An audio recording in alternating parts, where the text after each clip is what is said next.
हम एक काम करते हैं, कांग्रेस पार्टी के कार्यालय पे चले जाते हैं, बोलते हैं आप अभी से संपत्ति रख लो, क्योंकि उनसे वैसे तो कोई विकास का काम होना नहीं है, बस दूसरों ने जो पैसा कमाया है उनको अपने खाते में वो रखना चाहते हैं। कांग्रेस मोदी के अकेले नाम से कांग्रेस है ही नहीं, कहीं चुनाव में है ही नहीं। चुनाव में कांग्रेस का कोई नामो निशान नहीं होने वाला। मोदी जी के नाम से बौखला गए हैं सब देशद्रोही आतंकवादी इकट्ठे होकर इंडिया गठबंधन कर रहे हैं, लेकिन मोदी जी को कभी नहीं हरा पाएंगे। उदित राज जी से कोई समझदारी के बयान की उम्मीद करते हैं क्या? वो तो हमेशा भारत में सभी को लड़ाने की बात करते हैं। कांग्रेस को जिस तरीके से विकास करना चाहिए था वो विकास कांग्रेस करने में असफल रही और उनके नेता लूट खसोट में लगे रहे। उनका जो भी उद्देश्य है वो लूटने का ही है। युवा भी यहाँ पर बड़ी संख्या में है। क्या नाम हुआ आपका? जी नाम रवि शर्मा, जिला कोष। रवि जी, ये बताइए, आज कांग्रेस पार्टी जो है वो थोड़ा सा बैकफुट पर नजर आ रही है। कांग्रेस ओवरसीज अध्यक्ष हैं सैम पित्रोदा, जानते होंगे आप उनको। उन्होंने बयान दिया है कि अगर हम सत्ता में आते हैं, जिस हिसाब की चीजें, उदित राज ने भी इसका समर्थन किया है, तो हम पैसा जो लाएंगे, जो देश के लिए जो काम करेंगे विकास का कांग्रेस पार्टी, वो लोग जो मर जाएंगे, हाँ इकोनॉमिक सर्वे तो कहा था, लोग जो मर जाएंगे, मरने के बाद 55% उनकी जो निजी संपत्ति है, जो भी उनका पैसा है, वो सरकार ले लेगी और 45% वो अपने परिवार में दे दे। 55% लेकिन सरकार ले लेगी, ये कांग्रेस पार्टी कह रही है।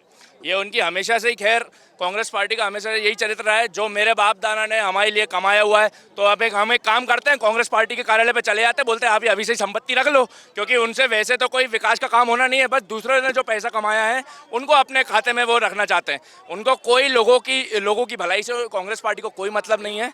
ये बहुत ही ये इकोनॉमिक सर्वे की बात कर रहे हैं। मतलब अगर कोई एक आदमी 200 करोड़ की संपत्ति का और एक 10 लाख की संपत्ति का है, तो उसमें आप कैसे, मेरे को समझ नहीं आ रहा है कि उनका रोड मैप क्या है, कि वो 200 करोड़ के संपत्ति वाले को बोलेंगे कि तुम 20 लाख पे, 20 लाख वाले को 200 करोड़ पे ले जाने के लिए उनके पास क्या रोड मैप है। उनने इस बारे में कोई भी बात नहीं की है। लेकिन कांग्रेस इसमें खुद फंसती हुई नजर नहीं आ रही। लोग तो लिख रहे हैं कि रॉबर्ट वाड्रा की संपत्ति दे दो पहले, बाकी लोगों के बारे में बाद में बात करना। बिल्कुल, कांग्रेस बैकफुट पे क्या भाई साहब, कांग्रेस मोदी के अकेले नाम से कांग्रेस है ही नहीं, कहीं चुनाव में है ही नहीं। चुनाव में कांग्रेस का कोई नामो निशान नहीं होने वाला।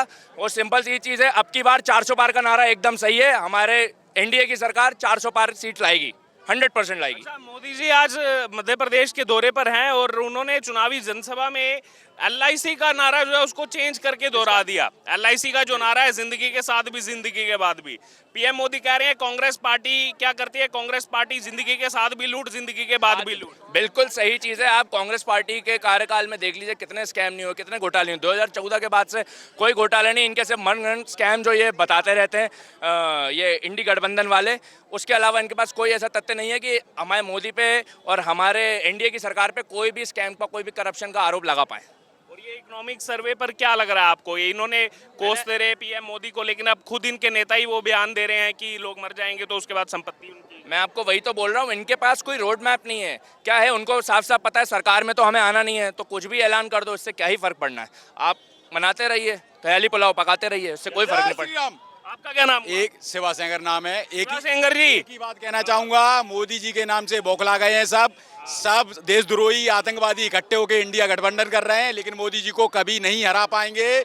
घर घर मोदी, पूरे देश में। तो बताइए, जो उनके नेता कह रहे हैं कि अगर लोग मर जाएंगे तो उसके बाद संपत्ति तो ले ली जाएगी। पूरी जनता जाग चुकी है, सब जान चुके हैं, पूरा भारत, बस पूरा दुनिया, पूरा विश्व समझ चुका है कि मोदी जी क्या है। अब वो कुछ भी कहते रहे, उनके खुद की संपत्तियों की जांच करा लेंगे, खुद जमानत पे बाहर है, उनके जीजा जी, उनके कुछ भी आगे हमारे जी। अच्छा, लेकिन ये कांग्रेस, अपने कांग्रेस के नेता बोल रहे हैं हमारी आएगी तो हम विकास इस नाम से। अभी तक 60 साल तक विकास क्यों नहीं कर पाया? अब क्यों विकास का पीछे पड़े हो? पहले विकास नहीं कर पाया, अब कितना विकास का मौका देंगे?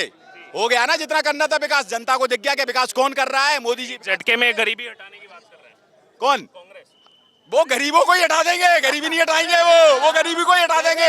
इसीलिए जनता समझ चुकी है। जय श्री राम। हमारे साथ ध्रुव नारायण सिंह जी हैं, मध्य विधानसभा से हाल ही में चुनाव लड़े थे। ध्रुव जी, आज पूरे देश में एक चर्चा बदल गई है।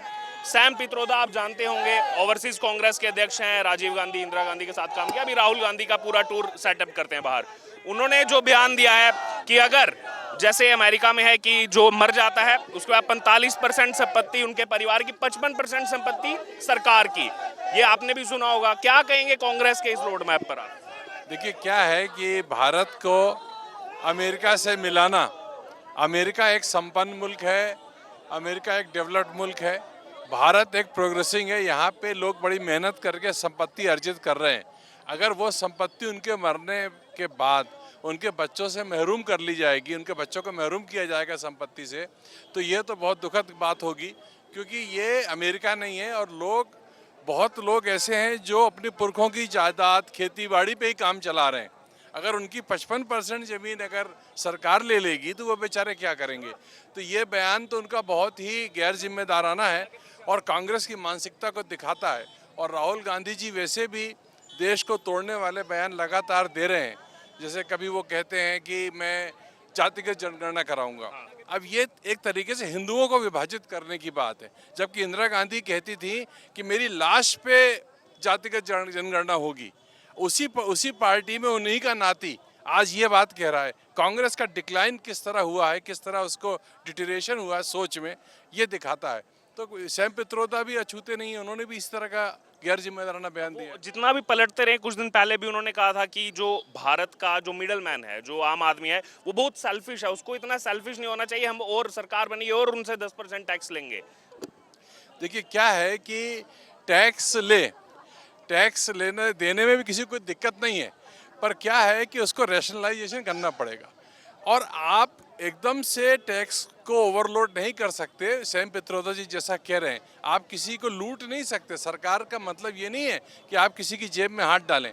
सरकार का मतलब ये है कि गरीबों तक सबका जो भी देश की अर्निंग है वो गरीबों तक भी पहुंचे, उसका एक सिस्टम है। किसी को लूटने का कोई सिस्टम नहीं कि 10% बढ़ा देंगे, 15% बढ़ा देंगे, ये तो इरेशनल बातें हैं। अब उस पर बेशक जयराम रमेश सफाई दे रहे हो, लेकिन इनके एक और नेता हैं उदित राज, जो अभी चुनाव भी लड़ रहे हैं, कांग्रेस के वरिष्ठ नेता, उन्होंने भी इसको बैक किया है कि हाँ ठीक है, हमें इतने 80 करोड़ जनता जो है इस देश की गरीब है, हम कहाँ से लाएंगे पैसा। तो ठीक है, अगर ऐसा फॉर्मूला सैम पित्रोदा दे रहे हैं तो यही फॉर्मूला अपनाएंगे, ले लेंगे लोगों से जमीन। आप उदित राज जी से कोई समझदारी के बयान की उम्मीद करते हैं क्या? वो तो हमेशा भारत में सभी को लड़ाने की बात करते हैं, वो वर्ग संघर्ष की बात करते हैं, तो उनकी बातों को तो मुझे नहीं समझता कि जवाब देने योग्य भी है। आखिरी कमेंट, पीएम मोदी आज पूरे दिन मध्य प्रदेश के दौरे पर है, भोपाल पहुंच रहे हैं। आज उन्होंने एलआईसी वाली लाइन को थोड़ा चेंज करके पब्लिक के बीच में बोल दिया कि कांग्रेस के लूट जिंदगी के साथ भी, जिंदगी के बाद भी। बिल्कुल सही बात है। कांग्रेस को एक छत्र राज मिला आज़ादी के बाद देश का, और कांग्रेस को जिस तरीके से विकास करना चाहिए था वो विकास कांग्रेस करने में असफल रही और उनके नेता लूट खसोट में लगे रहे। अब वो बहुत दिनों से सत्ता से महरूम है, तो वो छटपटाहट दिख रही है। तो उनका जो भी उद्देश्य है वो लूटने का ही है। तो मोदी जी ने उसी की तरफ इंगित किया है कि वो कांग्रेस तो हर परिस्थिति में लूटने की बात करेगी, और इसीलिए कांग्रेस का पतन भी हुआ है कि कांग्रेस ने भारत की जनता के, भारत के बहुसंख्यक समाज, विशेष तौर पे हिंदू समाज के लिए उन्होंने हमेशा घातक कदम ही उठाए हैं। तो उनसे, मोदी जी के बयान से मैं पूर्णतः सहमत हूँ।